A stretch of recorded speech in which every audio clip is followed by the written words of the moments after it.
Welcome back to our channel. In today's video, we'll guide you on how to add the Hibernate option to the Power menu in Windows 10. Hibernate is a convenient feature that allows you to save your work and power off your computer while preserving your current session. Let's get started. Step 1. Press the Start button, and in the search bar, type Control Panel. Press Enter to open it.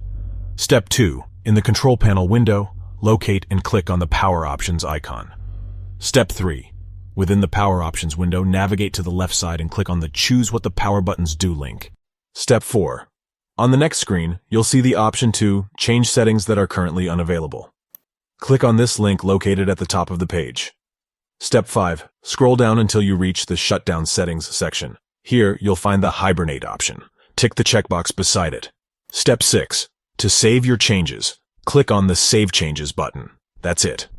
By following these 6 simple steps, you can add the Hibernate option to the Power menu in Windows 10. This feature is incredibly useful when you want to save your current work session and power off your computer, yet resume exactly where you left off when you power it back on. Hibernate helps you conserve power while ensuring a seamless user experience, allowing you to pick up right where you left off without reopening applications or documents. Thank you for watching. If you found this tutorial helpful, please give it a thumbs up and share it with others. Don't forget to subscribe to our channel for more useful Windows 10 tips and tutorials. Stay tuned for our next video.